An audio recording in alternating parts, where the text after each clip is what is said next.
అందరికీ వందనాలు. మన ప్రాతకాల ప్రార్థన ప్రారంభించుకుందాం. ప్రియులరా, ప్రార్థన చేసుకుందాం. మహాగరుడ, మహోన్నతుడా, అతి మనోహరుడా యేసయ్య, మీకే స్తుతులు స్తోత్రాలు వందనాలు చేయించుకుంటున్నాం. దేవా, మరొకసారి ప్రభా ఈ ప్రాతకాల ప్రాంతాల్లో మీ సన్నిధికి మేము చేరడానికి మాకు ఇచ్చినటువంటి దేవా మరి తండ్రి ఈ భాగ్యాన్ని బట్టి మీ స్తోత్రాలు వందనాలు చేయించుకుంటున్నాం. దినదినం దేవా మా ప్రభా మీ ప్రియ కుమారునితో మాకు ఇచ్చినటువంటి దేవా ఈ సహవాసం కొరకు మీ స్తోత్రాలు చేయించుకుంటున్నాం. మరొకసారి దేవా మా తండ్రి మీ సన్నిధిలో చేరి మేము స్తుతించి గణపరిచి హెచ్చించి మీ నామాన్ని మహింపరిచే సమయం అంతటిని మా కొరకు దీవించమని ప్రార్థన చేస్తున్నాం. 91వ కీర్తన చదువుకునే సమయం అంతటిని మా కొరకు దీవించమని ప్రార్థన చేస్తున్నాం.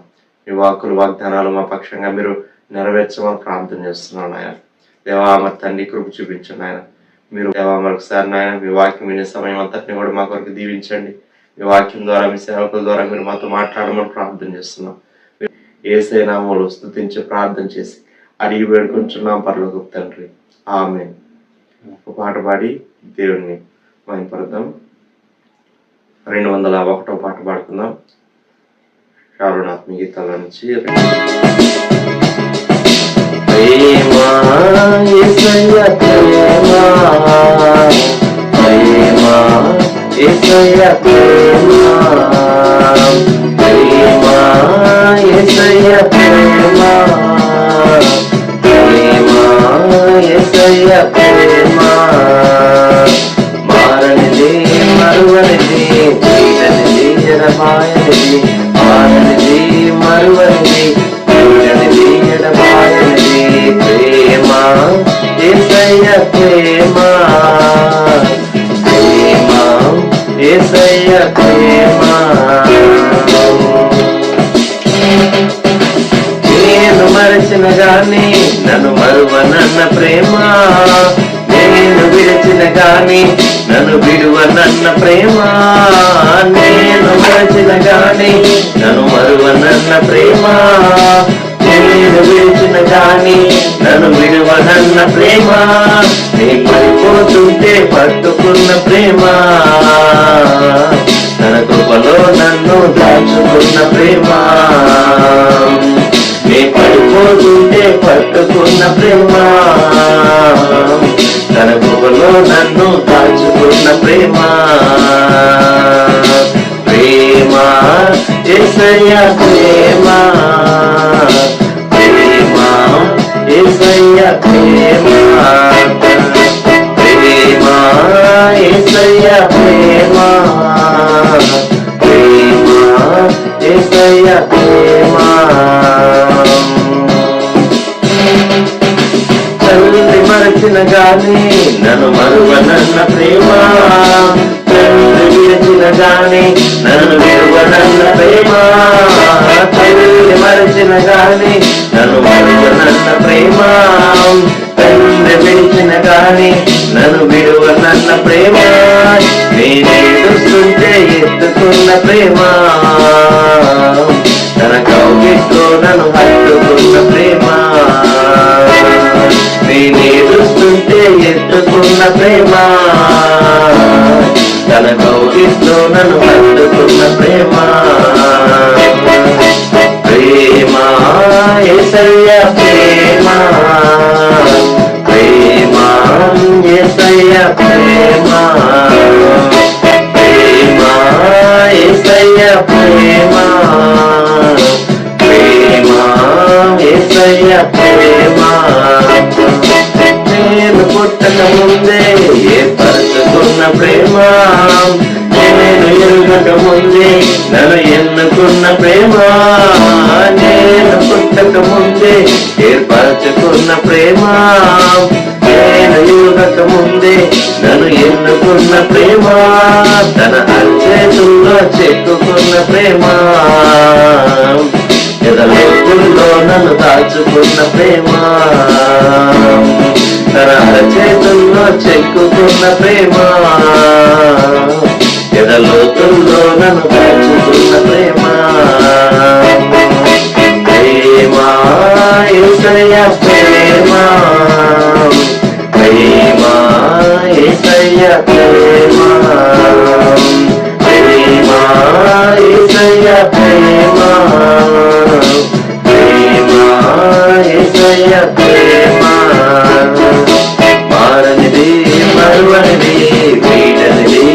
ఎడబాయనిది, మాననిది మరువనిది, ఈడనిది ఎడబాయనిది ప్రేమ, యేసయ్య ప్రేమ, ప్రేమ, యేసయ్య ప్రేమ, ప్రేమ, యేసయ్య ప్రేమ, ప్రేమ, యేసయ్య ప్రేమ.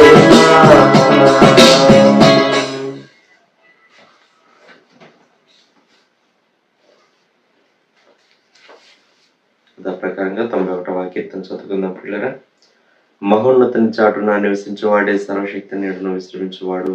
ఆయన నాకు ఆశ్రయము, నా కోట, నేను నమ్ముకును నా దేవుడని నేను యెహోవాను గూర్చి చెప్పుచున్నాను. వేటకాని ఊరిలో నుండి ఆయన నిన్ను విడిపించును, నాశనకరమైన తెగులు రాకుండా నిన్ను రక్షించును. ఆయన తన రెక్కలతో నిన్ను కప్పును, ఆయన రెక్కల క్రింద నీకు ఆశ్రయం కలుగును. ఆయన సత్యము కీడెమును డాలునై ఉన్నది. రాత్రి వేళ కలుగు భయమునకైనను, పగటి వేళ ఎగురు బాణమునకైనను, ఇటులో సంచరించు తెగులునకైనను, మధ్యాహ్నం మందు పాడు చేయు రోగమునకైనను నీవు భయపడుకుందువు. నీ ప్రక్కన 1000 మంది పడినను, నీ కుడి పక్కన 10,000 మంది కూలినను అపాయం నీ ఎద్దుకు రాదు. నీవు కన్నులారా చూస్తుండగా భక్తిహీనులకు ప్రతిఫలం కలుగును. యెహోవా నీవే నా ఆశ్రయము అని నీవు మహోన్నతుడైన దేవుని నీకు నివాసస్థలంగా చేసుకుని ఉన్నావు. నీకు అపాయం ఏమీ రాదు, ఏ తెగులును నీ గుడారము సమీపించదు. నీ మార్గములన్నిటిలో నిన్ను కాపాడుటకు ఆయన నిన్ను గూర్చి తన దూతలకు ఆజ్ఞాపించును. నీ పాదములకు రాయి తగలకుండా వారు నిన్ను తమ చేతుల మీద ఎత్తి పట్టుకుందరు. నీవు సింహములను నాగుపాములను త్రొక్కెదవు, కోదమ సింహములను భుజంగములను అనగద్రొక్కెదవు. అతడు నన్ను ప్రేమించున్నాడు గనుక నేను అతన్ని తప్పించదను. అతడు నా నామము ఎరిగినవాడు గనుక నేను అతనికి గనపరచదను. అతడు నాకు మొర్ర పెట్టగా నేను అతనికి ఉత్తరం ఇచ్చదను. శ్రమలో నేను అతనికి తోడై ఉండేదను. అతని విడిపించి అతని గొప్ప చేసేదను. దీర్ఘాయువు చేత అతనిని తృప్తిపరచదను. నా రక్షణ అతనికి చూపించదను. ఈ ఉదయకాలం కీర్తన గ్రంథం 139వ కీర్తన 14వ వచనం. Psalm 139 verse 14. నీవు నన్ను కలుగు చేసిన విధము చూడగా భయమును ఆశ్చర్యమును నాకు పుట్టుచున్నవి, అందును బట్టి నేను నీకు కృతజ్ఞతాస్తుతులు చెల్లించుచున్నాను. ప్రార్థన. ప్రేమగల మా ప్రభువా, ఈ సమయంలో మీ గ్రంథమును మేము ధ్యానిస్తూ ఉండగా మీరు మాతో మాట్లాడి మా హృదయములను బలపరిచి మహిమను పొందుమని యేసుక్రీస్తు ప్రభువారి శ్రేష్టమైన నామములో వేడుచున్నాము తండ్రి. ఆమేన్. భక్తుడు దావీదు ఈ కీర్తనను రచించాడు. సాహిత్యంలో ఇది చాలా గొప్ప భాగం అని చెప్పవచ్చు. ఎందుకంటే మానవుని నిర్మాణాన్ని గురించి ఈ 139వ కీర్తనలో దావీదు భక్తుడు మాట్లాడాడు. అప్పటికి అనాటమీ ఇప్పుడున్నంత విస్తరించలేదు మానవుని దేహ నిర్మాణాన్ని గురించి. అయితే భక్తుడు అంటూ ఉన్నాడు, నాకు ఆశ్చర్యం కలుగుతున్నది, భయం కలుగుతున్నది. 14వ వచనం. నీవు నన్ను కలుగు చేసిన విధము చూడగా భయమును ఆశ్చర్యమును నాకు పుట్టుచున్నవి, అందును బట్టి నేను నీకు కృతజ్ఞతాస్తుతులు చెల్లించుచున్నాను. మనము దేవుని స్తుతిస్తూ ఉన్నాం ఈ దినాల్లో. దేవుని స్తుతిస్తూ దేవా నీ గొప్ప కృప కొరకు వందనాలని చెప్పి దేవునికి వందనాలు చెల్లిస్తూ ఉన్నాం. తల్లి గర్భంలో మనిషి ఎలాగూ నిర్మాణం అయ్యాడో, ఆయన మనల్ని ఎలాగూ తల్లి గర్భంలో నిర్మించాడో, మనల్ని ఎలాగూ చూచాడు. ఎందుకంటే 16వ వచనం, నేను పిండమునై ఉండగా నీ కన్నులు నన్ను చూచెను. ఇప్పుడున్నటువంటి స్కానింగ్లు ఇవన్నీ రాక మునిపే దేవుడు మనల్ని చూచినటువంటి దేవుడు. ఈ కీర్తన మొదటి 6 వచనాల్లో దేవుడు సర్వజ్ఞుడైనటువంటి దేవుడు అని మనకు అర్థమవుతుంది. ఎందుకంటే దావీదు అంటున్నాడు, నన్ను పరిశోధిస్తున్నావు, నేను కూర్చున్నా, నేను లేచినా, నాకు ఆలోచన వచ్చినా, నాకు ఆలోచన రాక మునిపే నీవు నా మనసు గ్రహిస్తూ ఉన్నావు అని వ్రాశాడు. 3వ వచనంలో నా నడక నా పడక పరిశీలిస్తూ ఉన్నావు. ఎందుకంత పరిశీలించాలి? తల్లిదండ్రులు బిడ్డలను ప్రేమించినప్పుడు వారు చక్కగా ఎదుగుతూ ఉన్నారో లేదో, డిసిప్లిన్డ్ గా వారు ఎదుగుతూ ఉన్నారో లేదో, ఆరోగ్యకరంగా ఉన్నారో లేదో అన్ని విషయాలు గ్రహించడానికి ప్రేమను బట్టి వారు బిడ్డను పరిశీలన చేస్తారు. అంతకంటే శాశ్వతమైన ప్రేమతో మనలను ప్రేమించినటువంటి దేవుడు ఆయన మనలను పరిశీలిస్తూ ఉన్నాడు, చూస్తూ ఉన్నాడు. 4వ వచనంలో భక్తుడు అన్నాడు, మాట నా నాలుకకు రాక మునిపే. మొదట ఆలోచన వస్తుంది, ఆ తర్వాత మన నోటి వెంట ఒక వాక్యం వస్తుంది. ఆయన పూర్తిగా ఎరిగినటువంటి దేవుడు కనుక మొదటి 6 వచనాల్లో ఒకటే అన్నాడు. 6వ వచనంలో, ఇట్టి తెలివి నాకు మించినది, అది అగోచరము, అది నాకు అందదు.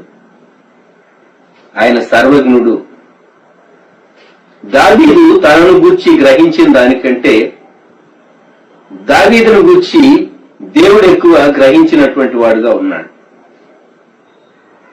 కొన్ని మార్లు మనం అంటాం కొందరు వ్యక్తులను చూచి, నీ జీవితం అంతా నాకు తెలుసు అని. అది చాలా అబద్ధంతో కూడినటువంటి మాట. ఒక వ్యక్తి జీవితంలో కొన్ని విషయాలు మాత్రమే మనకు తెలుసుంటే అవి కూడా మన కోణంలో మనం ఆలోచించి చూచి ఉంటాం, అంతే. అంతకు మించి దేవుడు మాత్రమే ఒక వ్యక్తి యొక్క నడక పడక, వ్యక్తి చేసేటటువంటి పనులు, వ్యక్తి యొక్క ఆలోచనలు, నోటి మాట, సమస్తాన్ని ఆయన ఎరిగినటువంటి దేవుడు.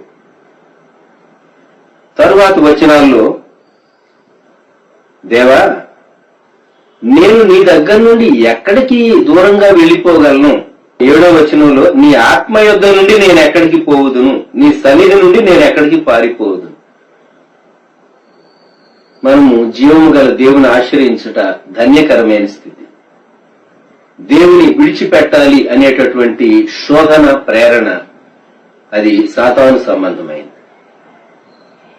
దేవుని విడిచిపెట్టడం చాలా దుస్థితి, భయంకరమైనటువంటి విషయం.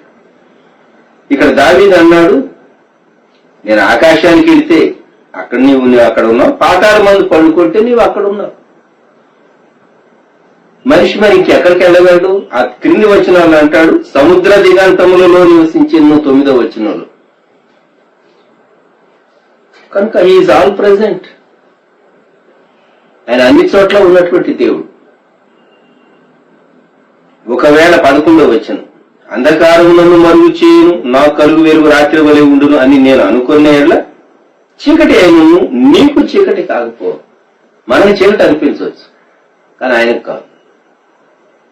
ఇన్ఫ్రారెడ్ రేస్, గోడల్లో నుండి దూసుకుని వెళ్లి అవతల ఉన్నటువంటి వాటిని ఫోటో తీయగలిగినటువంటి రేస్ అని రక్షణ రంగంలో ఉన్నటువంటి వారు అటువంటి పవర్ఫుల్ కెమెరాస్ వాడుతూ ఉంటారని మనం చదువుతూ ఉంటాం.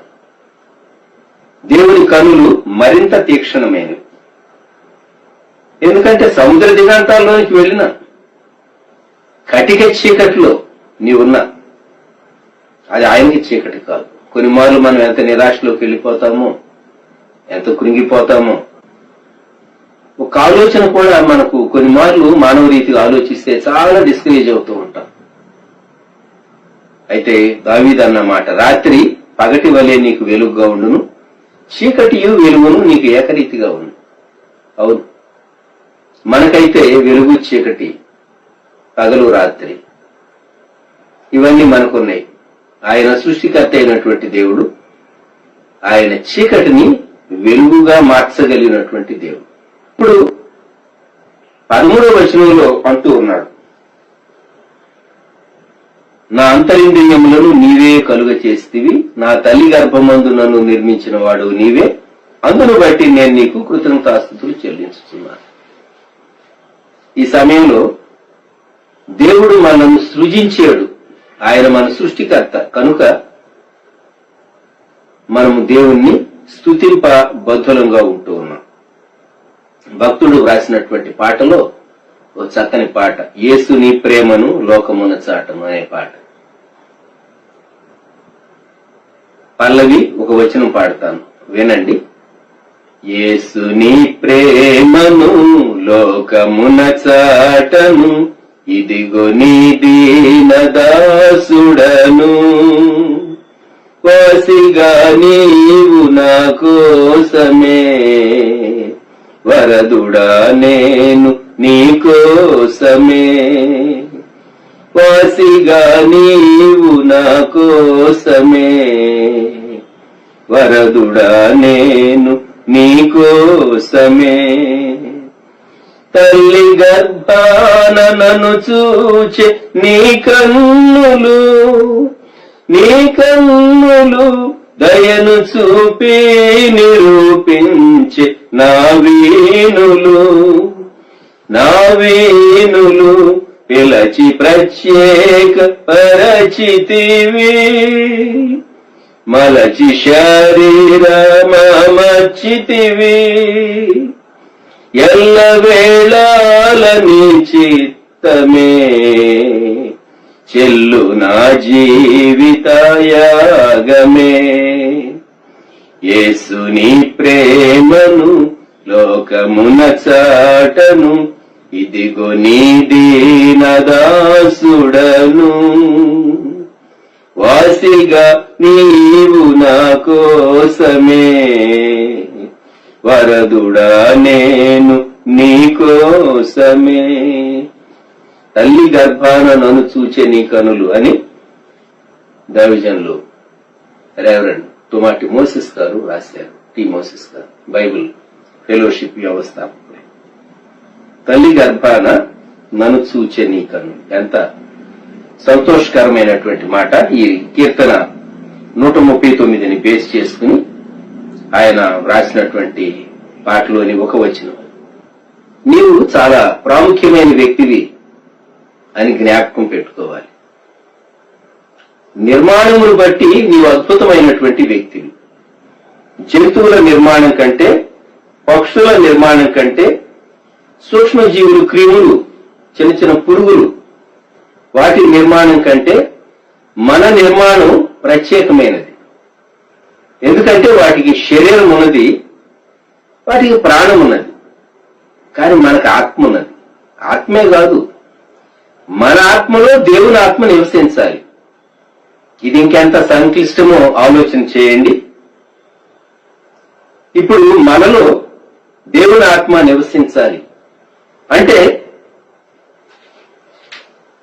సృష్టికర్త అయినటువంటి దేవుడు మనలను రక్షించి ఆయన మనలో నివాసం ఉండేటట్లుగా మనల్ని రూపొందించుకోవాలి. ఇప్పుడు దేవుడు రక్షణకర్తగా మనకు వెల్లడవుతూ ఉన్నాడు. లోకంలో ఉన్నటువంటి జంతువులు కానివ్వండి, పక్షులు కానివ్వండి, సకల చరాచర జీవులు అనేటటువంటి ఫ్రేజెస్ కొన్ని మనం వింటూ ఉంటాం. లోకంలో ఉన్నటువంటి మానవుడు కాక మిగిలినటువంటి జీవులన్నిటికీ ఆహారం ఇచ్చేవాడు, పోషించేటటువంటి వాడు పోషణకర్త దేవుడు. అయితే దేవుడు మనకు సృష్టికర్తగా మాత్రమే కాక మన రక్షణకర్తగా ఆయన ఉన్నాడు. పేతురు రాసిన మొదటి పత్రిక 2వ అధ్యాయం 9వ వచనం మనం ఎరుగుదుము. ఆశ్చర్యకరమైన తన వెలుగులోనికి మిమ్మును పిలిచిన వాని గుణాతిశయములను ప్రచురము చేయు నిమిత్తము. దేవుడు సృష్టించి అలా విడిచిపెట్టకుండా ఆయన మనల్ని తన సహవాసానికి పిలిచాడు.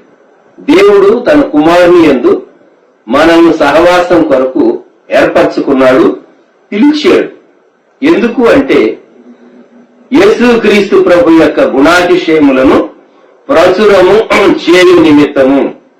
యేసుక్రీస్తు ప్రభు యొక్క గుణాతిశయము, ఆయన పరిశుద్ధత, ఆయన ప్రేమ, ఆయన యొక్క ఉపదేశము, ఆయన మన కొరకు చేసిన ప్రాయశ్చిత్త బలి, ఆయన కృపా కార్యాలు, కృపా సత్య సంపూర్ణుడిగా ఆయన ఎలాగో ప్రత్యక్షమయ్యాడు, మన జీవితంలో ఆయన ఏమి చేశాడు, మన అనుభవ సాక్ష్యం, రక్షణ సాక్ష్యం. అలాగే రక్షింపబడిన తరువాత మన అనుభవ సాక్ష్యం, దేవునితో మన నడక, మన జీవితంలో ఎన్నో సంఘటనలు, పరిస్థితుల్లో దేవుడు మనల్ని ఎలాగో నడిపిస్తూ వచ్చాడో మనము దేవుని గురించి సాక్ష్యం ఇవ్వటానికి ఆయన ఆశ్చర్యకరమైన వెలుగులోనికి మనలను పిలిచాడు. చీకటిలో నుండి లోకములో నుండి, పాపంలో నుండి దేవుడు మనల్ని పిలిచాడు. మనుషులుగా ఉన్న వారందరికీ ఈ కృప దొరకలేదు. జ్ఞాపకం పెట్టుకుందాం, మనకు దొరికింది. So God's method of election, దేవుడు మనల్ని ఏర్పరచుకున్నాడు, ఎన్నుకున్నాడు. అది ఆయన సార్వభౌమ చిత్తం. మనం లోబడ్డాం. లోకంలో అందరూ రక్షింపబడాలని దేవుని సంకల్పమే గాని అందరూ ఆయనను అంగీకరించే మనస్సు లేదు. వారు తమ సొంత చిత్తాన్ని, ఇష్టాన్ని ప్రేమించి దేవుని, నిజమైనటువంటి దేవుని, ఆయన ఆత్మను నిరాకరించేటటువంటి వారి విషయంలో ప్రభు ఆయన వారిని రక్షించడానికి ఇంకా మార్గం లేదు. అందుకే వాక్యం వినిపింపు చేస్తాడు, సువార్త చెప్పిస్తాడు. వారు లోబడితే ప్రభు వారిని రక్షిస్తాడు. దేవుని రక్షణ కార్యం జరగటానికి యేసుక్రీస్తు ప్రభు యొక్క ప్రాయశ్చిత్త బలిని బట్టి దేవుని కృప, మానవుని యొక్క విశ్వాసం రెండు కలుసుకుంటేనే ఆత్మలో కార్యం జరుగుతుంది. రక్షణలో రెండు భాగాలు. మొదటిది దేవుని భాగం, ఆయన ఎప్పుడో చేశాడు సిలువలో 2000 సంవత్సరాల నాడు. ప్రాయశ్చిత్త బలిగా మన కొరకు అర్పించుకున్నాడు. పాపం ఒప్పుకుంటే పాప క్షమాపణ, రక్షణ, ఆనందం, సంతోషం, సమాధానం. అయితే మానవుని భాగం, మానవుడు నమ్మాలి, మానవుడు తనను దేవునికి అప్పగించుకోవాలి. దైవజనుడు ఇలా స్తుతి చేశాడు. ఎన్నికలేని నన్ను నీవు ఎన్నుకొని చిన్నవాడనని చింతిల్లు నన్ను గని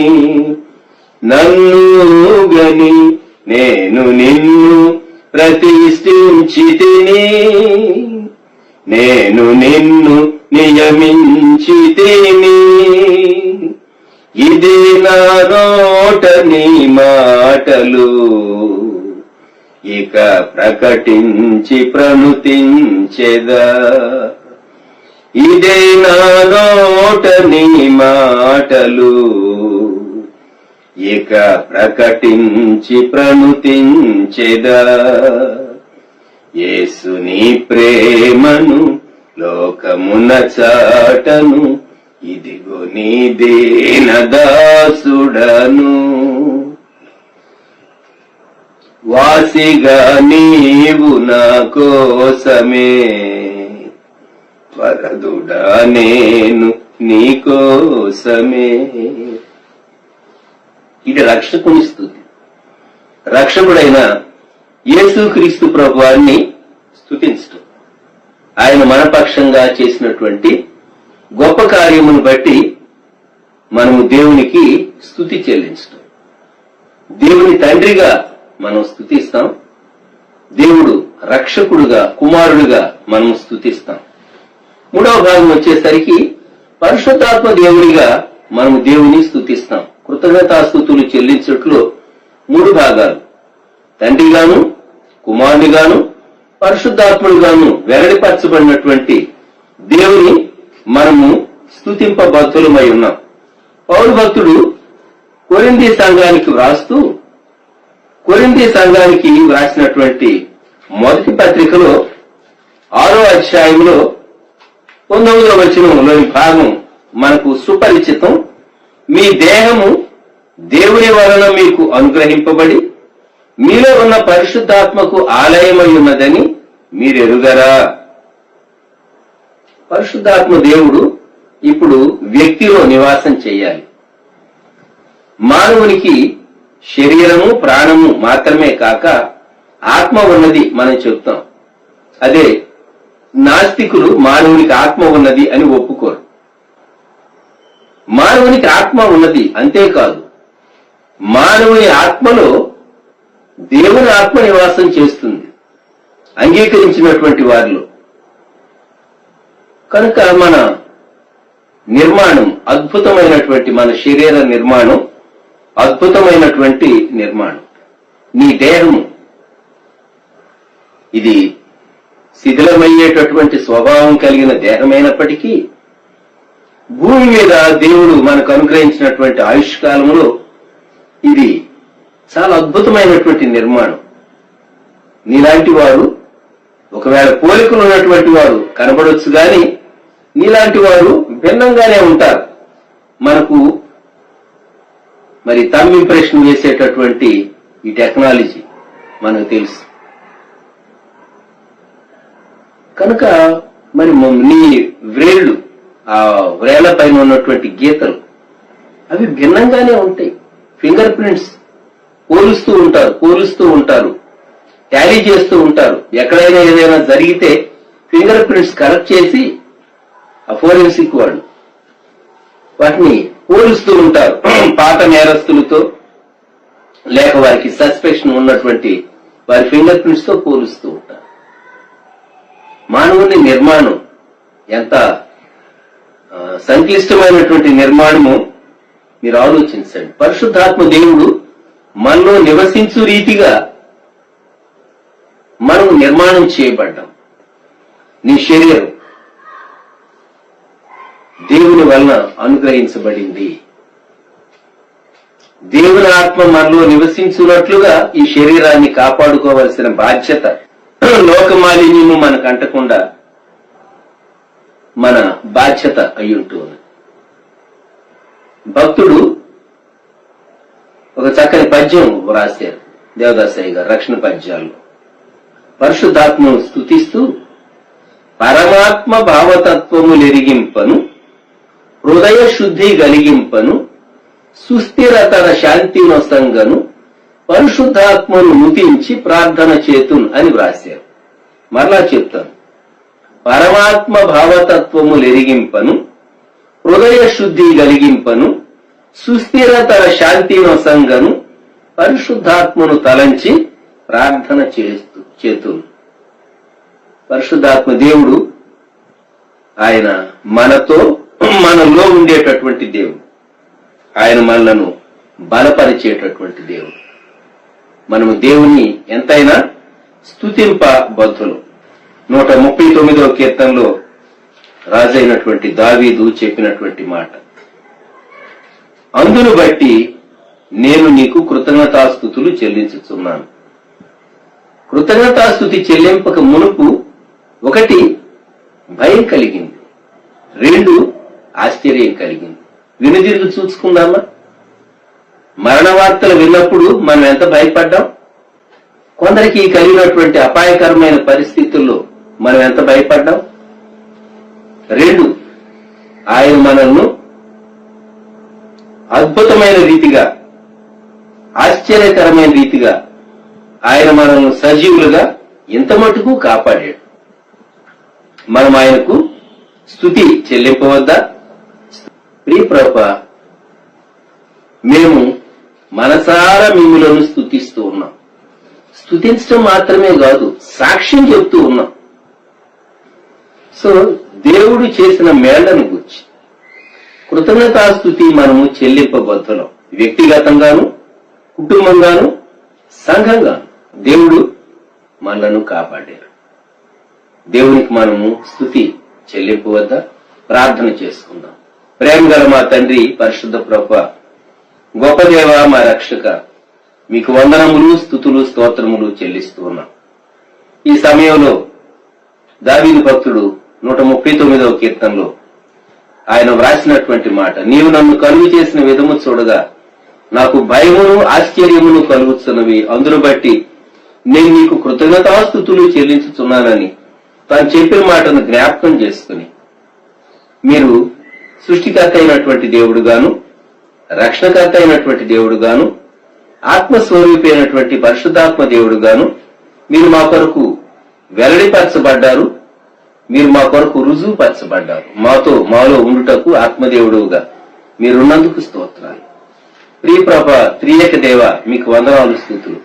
మీకు స్తుతి మా హృదయం అంతటితో మేము చెల్లించినట్లు, మా శక్తి అంతటితో, మా జ్ఞానం అంతటితో మీ ప్రజల మధ్య మీ నామునకు మహిమ కలుగునట్లు మమ్మల్ని ఏర్పరచుకొని పిలిచి ఆయన గుణాతిశయములను ప్రచురము చేయుటకు మాకిచ్చినటువంటి కృపను బట్టి యేసుక్రీస్తు ప్రభు యొక్క గుణాతిశయములను మేము ప్రచురించే వారంగా, సాక్ష్యం ఇచ్చే వారంగా మమ్మల్ని బలపరచండి.